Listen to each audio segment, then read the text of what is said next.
अस्सलामुअलैकुम दोस्तों, मैं हूं असलम आलम और आप देख रहे हैं गल्फ़ एक्सपर्ट। दोस्तों, इस वीडियो में आप लोगों के कमेंट का रिप्लाई देने वाला हूं, तो इस वीडियो को लास्ट तक ज़रूर देखें। हो सकता है आपको भी आपके सवाल का जवाब मिल जाए। तो चलिए आज की वीडियो हम शुरू करते हैं और लेते हैं आज का पहला कमेंट।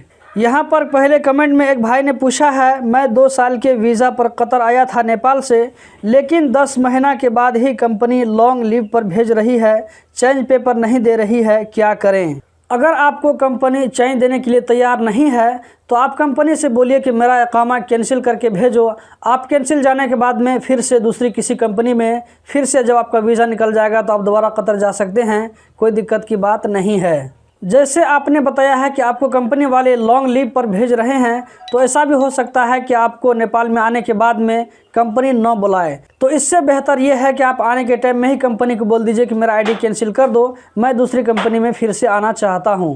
अब हम चलते हैं आज के दूसरे सवाल की जानिब। अगले सवाल में एक भाई ने पूछा है, क्या कतर की फ़्लाइट बंद होने वाली है? कतर में फ़्लाइट के बंद होने के बारे में अभी तक कोई भी नया अपडेट नहीं है। जब इसके बारे में कोई अपडेट आएगा तो आप लोगों के साथ में ज़रूर शेयर करेंगे। तो दोस्तों, आप लोग फ़्लाइट के बारे में इत्मीनान रखिए, अभी तक सब कुछ नॉर्मल ही चल रहा है। इसके बारे में कुछ भी अपडेट आता है तो आप लोगों के साथ में शेयर करते रहेंगे।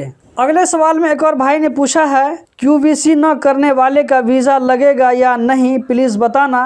मैं बिना QVC के काम कर रहा हूँ कतर में। QVC करवाने का मतलब कतर वीज़ा सेंटर में मेडिकल करवाना। इनका कहना है कि उन्होंने कतर वीज़ा सेंटर में मेडिकल नहीं करवाया है, उसके बावजूद कतर में काम कर रहे हैं, तो इनका इकामा लगेगा या नहीं लगेगा। हो सकता है कि आपका वर्क मल्टी एंट्री वीज़ा होगा, तो इस वीज़ा पर जो लोग कतर जाते हैं उनका इकामा नहीं बनता है, उन लोगों का मेडिकल कतर में ही होता है, तो आपका इकामा नहीं लगेगा। कंपनी वाले जब तक आपको रखना चाहेंगे, वीज़ा को रिन्यू करके हर महीना रिन्यू करवाते रहेंगे, आप इस पर काम करते रहेंगे और जब कंपनी वाले चाहेंगे आपको घर भेज देंगे। अगले सवाल में एक और भाई ने पूछा है, मैं 5 महीना से कतर में काम कर रहा हूं, मैं अपना घर जाना चाहता हूं वापस, मेरी कंपनी मेरा आईडी कैंसिल नहीं कर रही है, तो क्या मुझे आईडी एक्सपायर होने तक वेट करना चाहिए? मैं आईडी कैंसिल कैसे कर सकता हूं अगर कंपनी कैंसिल ना करे तो? जैसे आप ऑनलाइन कंपनी चेंज करने के लिए किसी टाइपिंग सेंटर में जाकर के ऑनलाइन कंपनी को नोटिस देते हैं, उसी तरह घर जाने के लिए भी एक ऑनलाइन नोटिस होता है। तो आप किसी टाइपिंग सेंटर में कांटेक्ट करके कंपनी को ऑनलाइन नोटिस दीजिए। ऑनलाइन नोटिस देने का फ़ायदा आपको ये मिलेगा कि इससे लेबर मिनिस्ट्री को भी मालूम पड़ जाएगा कि आपने कंपनी को ऑनलाइन रीज़न दिया है। फिर आगे का क्या प्रोसेस है, आप कितना दिन के बाद कंपनी को छोड़ करके जा सकते हैं, ये आपको आपके मोबाइल में नोटिस पीरियड आ जाएगा। या अगर आप चाहें तो डायरेक्ट लेबर मिनिस्ट्री में जाकर कंप्लेन करें, अपना प्रॉब्लम बताएं और ये कहें कि मुझे काम नहीं करना है, मुझे घर जाना है। उसके बाद लेबर मिनिस्ट्री वाले सिचुएशन को देख करके डिसाइड करेंगे, इस तरह आप घर जा सकते हैं। और आप खुद से अपना इकामा कैंसिल नहीं कर सकते हैं, आपका इकामा सिर्फ कंपनी वाला ही कैंसिल कर सकता है। अब हम चलते हैं अगले सवाल की जानिब। अगले सवाल में एक और भाई ने पूछा है, मेरे पास आईडी नहीं है और कंपनी मेरा आईडी नहीं बनाती है, क्या करना पड़ेगा? कंपनी कफाला भी नहीं देती है। आपने जैसे बताया है कि आपकी कंपनी आपका आईडी नहीं बना रही है,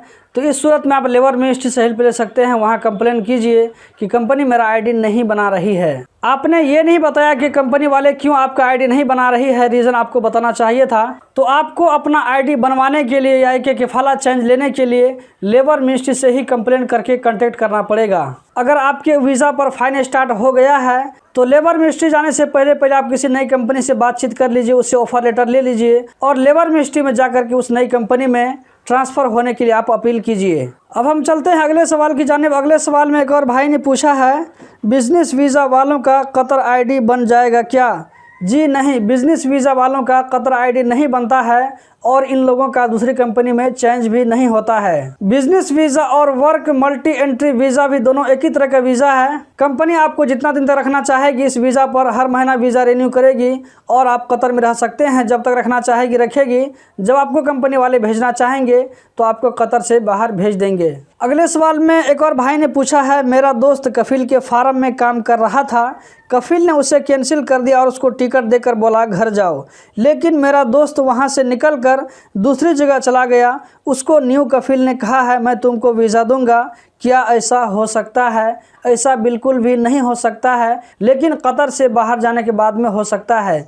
आपने जैसे बताया है कि आपके दोस्त का इकामा कैंसिल हो गया है। अगर आपका दोस्त कतर में ही रहेगा तो कतर में रहते हुए नया कफील उसका वीज़ा इशू नहीं कर सकता है। अगर आपका दोस्त कतर से बाहर चला जाता है तो बाहर चले जाने के बाद में वो नया कफील आपके दोस्त के लिए वीज़ा इशू कर सकता है। तो मेरा मशवरा आपको यही है कि आप अपने दोस्त को बोलिए कतर से बाहर चले जाने के लिए। बाहर जाने के बाद उसका जब नया वीज़ा इशू होगा तो फिर वो नए वीज़ा पर कतर में जाकर काम कर सकता है। अगर वो अभी कतर से बाहर नहीं जाता है तो ये इलीगल माना जाएगा। जब उसको CID वाले पकड़ेंगे और उसको घर भेजेंगे तो वो हमेशा के लिए उसको नो एंट्री लग सकती है कतर में। अगले सवाल में एक और भाई ने पूछा है, मैं न्यू वीज़ा के लिए अप्लाई किया हूँ, इसमें ये बता रहा है वीज़ा स्टेटस में अंडर आउटसाइड प्रोसेस, इसका क्या मतलब हुआ?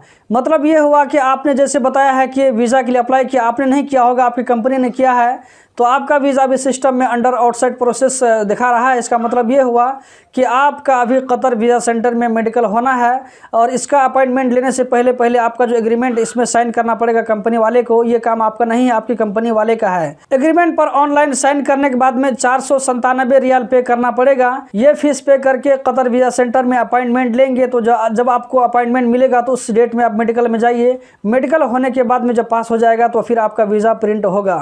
अगले सवाल में एक और भाई ने पूछा है, आपने नहीं बताया कि कफाला चेंज करने में जो 3500 रियाल लगता है वो पैसा किसको मिलता है, गवर्नमेंट को या लेबर को? मेरे ख्याल से ये भाई पूछना ये चाह रहे होंगे कि कफाला चेंज करने के टाइम में जो 3500 रियाल लगता है, इससे पहले मैंने वीडियो बताया था कि 3500 रियाल कैसे लगता है। उस वाली वीडियो को देख करके आपको पूरी जानकारी मिल सकती है। तो दोस्तों 3500 रियाल ज़रूरी नहीं है, अगर आप इकामा लगवाएंगे साथ में तो आपका 3500 रियाल लग सकता है, वरना आपको 2140 रियाल लगता है। उसमें थोड़ा सा आपको टाइपिंग चार्ज लगेगा 200-300 रियाल, तो टोटल आपको 25 रियाल तक में काम हो जाता है। तो ये फीस वर्कर को या कंपनी को नहीं मिलता है बल्कि देना पड़ता है गवर्नमेंट को। चाहे तो कंपनी वाले इस फीस को पे करेंगे या तो वर्कर इस फीस को पे करेगा। अगर रूल के हिसाब से देखा जाए तो ये फीस कंपनी वाले को पे करना चाहिए। दोस्तों परसों मैंने आप लोगों के साथ में एक वीडियो शेयर किया था जिसमें कहा था कि नेपाल में कतर वीज़ा सेंटर में मेडिकल होने के बाद में दोबारा आदमी का वहां कतर जाने के बाद में मेडिकल के लिए पूछा जा रहा है। तो उसके नीचे में एक भाई ने लिखा है कि फूड सेक्शन में काम करने वालों का दोबारा मेडिकल होता है। तो मैं आप लोगों की जानकारी के लिए बता दूं वो ये कि कतर वीज़ा सेंटर में जो मेडिकल होता है वो आपका वर्क वीज़ा के लिए जो वहाँ पर काम करने जाते हैं उसके लिए मेडिकल होता है, और फूड मेडिकल वो दूसरी चीज़ है। कतर पहुँचने के बाद जो मेडिकल होता है वो फूड के लिए तो वो 1 साल के लिए वैलिड होता है।